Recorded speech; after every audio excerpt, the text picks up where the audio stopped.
You are Locked On Nittany Lions, your daily podcast on the Penn State Nittany Lions. Part of the Locked On Podcast Network, your team every day. Is there really no concern at all whatsoever for Penn State week one on the road against West Virginia? That's Zach Seyko of Locked On Penn State joining me here to discuss. The betting line would indicate that is the case, Zach. It's a 10.5-point line in favor of Penn State. I expect the Nittany Lions to be favored. That's a larger number than I expected going on the road in week one. I know this was a big Nittany Lions win a year ago, but is this really as safe of a victory as the betting line says? I think it is. It's just a matter of how many points, right? You know, going into Morgantown is pretty difficult. Neil Brown has resurrected at least his coaching career in a sense. But this is for now, right? You know, a Band-Aid, if you will. But the way I look at this is almost deja vu. Penn State's pretty identical to last season, aside from 2 coordinator changes. West Virginia is going to do pretty much the exact same thing. Garrett Green's back at quarterback. They have that same stable of running backs, and those are very good running backs. They're going to be a ground and pound offense. They're going to rely a little bit on the dual threat ability of Garrett Green, but that only gets them so much. This defense doesn't overwhelm you. They're not great. They're okay to good. And it's kind of the same thing with the offense. So if the offense can play ball control for West Virginia and then the defense basically just does the bend, don't break, that only works against certain caliber opponents. That's one of them isn't Penn State. Okay, so that's not going to work at Penn State, whether that's in Happy Valley or Morgantown. Penn State should be able to win by double digits here because this is, I'd say, almost an exact identical matchup to 2023. 38-15 was the final score in front of the home fans for Penn State a year ago in a victory over the Mountaineers. They hadn't met since the 90s, by the way. It had been a hot second since they'd played football. I don't know what inspired them to renew this matchup, but college football scheduling makes as little sense as anything in the world anyway. So something I talk about often when looking at schedules, Zach, even though football is only played once a week, because typically you hear this discussion in baseball, which I'm a huge fan of, momentum, right? Who's hot going into the playoff? How are they playing right now? Well, you got to stretch. I think that does matter a great deal in football, more than some people even realize. And I don't know how good West Virginia is going to be this year. I don't think they're going to be bad. I don't know if they're going to be great. I think they can be in the middle of the Big 12. But do you think there is anything to this being a week one game that gives it a different feel than if it were in, say, November and West Virginia has lost, let's just say, hypothetically, 4 or 5 games by then. Penn State's only lost 1 or 2, pushing for a playoff spot. Do you think that week one juice, that kind of extra optimism and confidence for the season, should give Penn State fans any pause about the environment that they are going to go into? I think that would be the case if Drew Aller was not going into his second year of starting, third year with playing with the program.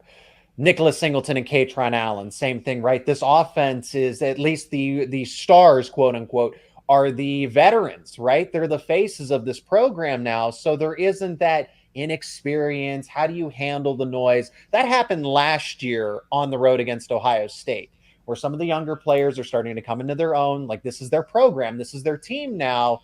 And the lights were a little brighter than expected. In this case, in Morgantown, certainly not. And again, combine that with, environment, caliber of opponent, experience of Penn State, all of those things kind of bundle together, right? West Virginia isn't a powerhouse.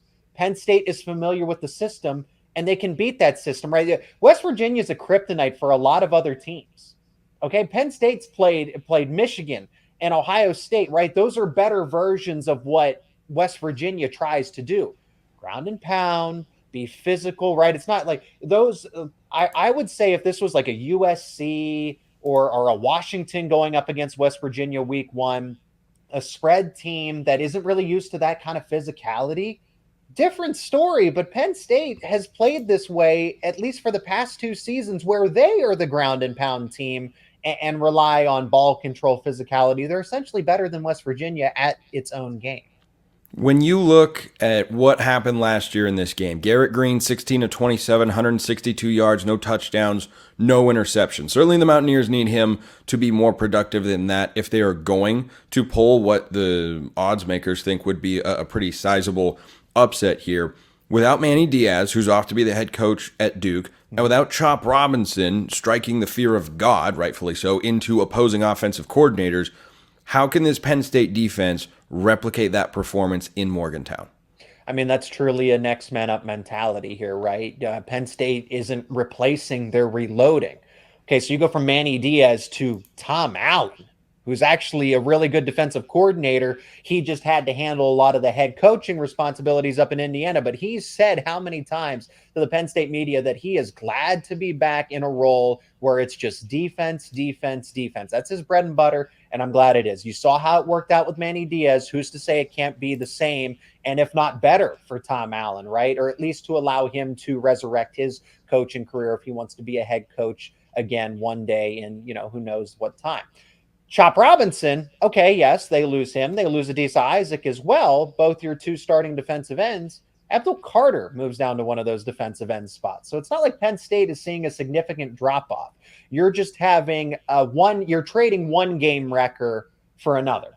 Abdul Carter is going to have a similar, maybe even a better presence than Chop Robinson. Probably not right out of better the gate. than Chop Robinson? Abdul Carter's just a defensive freak. Oh, I'm not here to cast aspersions. I'm just saying Chop Robinson is one of the most disruptive college football players we've seen in the last 5 years in the sport. He's up there with, quite frankly, Micah Parsons. Abdul Carter's in that same conversation. The only thing is the nuances right out of the gate, right, going from linebacker to defensive end, but it's kind of all the same. Abdul Carter was essentially being an additional pass rusher. He's just got to fine-tune some of those defensive end mechanics. But then there's Deni Dennis Sutton as well. Jameel Lyons is coming on very strong. I've heard great feedback about him going into his second season with Penn State. So it's not like there's a significant drop-off when it comes to pass rushing presence. They just have different names. So if I told you right now, in early July, that looking ahead to the future, I have been sent back by my future self to warn you, hey, Penn State is going to lose this football game. What does that say to you about what transpired? Or what will have transpired? Time travel's fun. I see what you're saying. So hypothetically, how does Penn State lose this game to West Virginia? West Virginia would have to play a perfect game. West Virginia would have to force, I think, a good number of turnovers. For all of Penn State's shortcomings a season ago, they protected the football. Okay, that's what West Virginia likes to do. Run the football, bleed clock, and try to sneak out of there with the victory. It's not like West Virginia is going to put up 40, 50 points. This is essentially a first 1 to 30 wins, and Penn State can get to 30 points. They have almost the entire same offense from a season ago. And Penn State had no problem putting up 30 points against these kinds of caliber opponents. West Virginia, on the other hand, it's not the same.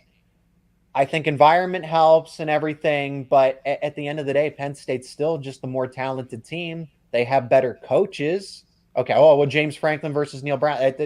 How about Andy Kotelnicki and Tom Allen versus West Virginia's coordinators? Okay. So Penn State is just much better on paper. That you are anticipating that Drew Aller has 2, maybe 3 interceptions, a couple fumbles, and I just don't see West Virginia's defense doing that. Penn State was so good at protecting the football a season ago. So how would West Virginia be able to do that when Drew Aller's back, Nicholas Singleton, Katron Allen, you now bring in Julian Fleming into the fold, Tyler Warren, right? All the veterans that were the playmakers last year are back for Penn State. So they're only going to get better at what they did a season ago. I'm sure West Virginia fans will agree with every single word that you just said. Zach Seyko, Locked On Penn State. Everything you need on the Nittany Lions on YouTube and wherever you get your podcasts. Zach, appreciate the time.